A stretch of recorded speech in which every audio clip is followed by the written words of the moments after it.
আজ থেকে রাজধানীর বাংলাদেশ চীন মৈত্রী সম্মেলন কেন্দ্রে শুরু হয়েছে ৩ দিনব্যাপী হজ ও ওমরা ফেয়ার ২০২৫। সকালের উদ্বোধন করেন ধর্ম বিষয়ক উপদেষ্টা আফম খালিদ হোসেন। এ সময় মধ্যস্বত্বভোগীমুক্ত হজ ব্যবস্থাপনা গড়ে তুলতে হজ এজেন্সির মালিকদের প্রতি আহ্বান জানান ধর্ম উপদেষ্টা। এবছর হজ মেলায় অংশ নিচ্ছে ১৫৪টি এজেন্সি। রিপোর্ট আরফিন মাসুদের। হজ ও ওমরা ফেয়ার ২০২৫ রাজধানীর বাংলাদেশ চীন মৈত্রী সম্মেলন কেন্দ্রে বৃহস্পতিবার থেকে শুরু হওয়া ৩ দিনব্যাপী এবারের হজ ও ওমরা ফেয়ার উদ্বোধন করেন ধর্ম বিষয়ক মন্ত্রণালয়ের উপদেষ্টা ডক্টর আফম খালিদ হোসেন।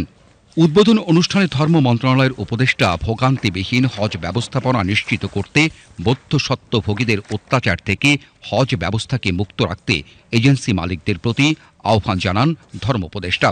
এ সময় তিনি জানান, হজ যাত্রায় বিমান ভাড়া নিয়েও কাজ শুরু করেছে ধর্ম মন্ত্রণালয়। বিমান ভাড়া নির্ধারণের জন্য আমরা কাজ শুরু করেছি। বিমানের সাথে যখনই কথা বলবো, আমার হাবের প্রতিনিধি রাখবো, আপনাদের প্রতিনিধি রাখবো এবং ওপেন ডিসকাশন করব মধ্যস্বত্বভোগীদের এই অত্যাচার থেকে যাতে হজ ব্যবস্থাপনাকে মুক্ত রাখা যায়, আপনাদের সহযোগিতা কামনা করি। মধ্যস্বত্বভোগীরা মাঝখানে থাকার কারণে তারা আবার মাঝখানে কিছু টাকা নিয়ে নেয়, ফলে এই চুক্তিটা করা সম্ভব হচ্ছে না। অতএব আসুন আমরা পারস্পরিক সহযোগিতা করি। আপনাদের সহযোগিতা পেলে, আন্তরিকতা পেলে আমরা ২৬ সালের হজ ২৫ সালের চাইতে আরো বেস্ট করতে পারব। সৌদি ক্যাটারিং ব্যবস্থার পরিবর্তে নিজস্ব ক্যাটারিং ব্যবস্থা প্রবর্তন সহ সৌদি আরবে হাজিদের নানা সমস্যার বিষয়ে এম্বাসির মাধ্যমে সৌদি সরকারের সঙ্গে যোগাযোগ রাখছে ধর্ম মন্ত্রণালয়।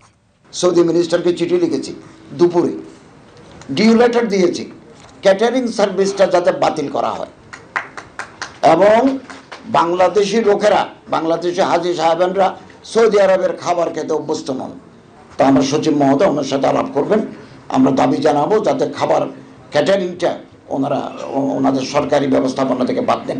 গত বছর হজ যাত্রায় কোনো হাজি জর্দা ও তামাকা জাতীয় পণ্য সহ অনুমতি নেই এমন পণ্য বহন করায় দেশের ভাবমূর্তি ক্ষুণ্ণ হয়েছে বলেও উপদেষ্টা তার বক্তব্যে তুলে ধরেন। আগামী দিনে এ সকল কাজ থেকে বিরত থাকতে হজ যাত্রীদের প্রতি আহ্বান জানান ধর্ম উপদেষ্টা। আমরা বিব্রত হই, আমরা লজ্জিত হই। হাজি সাহেবদের প্যাকেট, হাজি সাহেব বলতেছে এগুলো এজেন্সিরা দিয়েছে।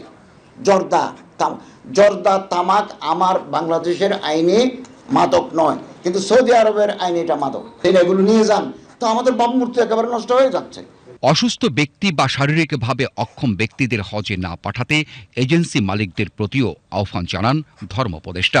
গেলবার এমন হাজি গেছে যে হাজির পা নাই, তো কেন তাকে আপনি অ্যালাউ করলেন?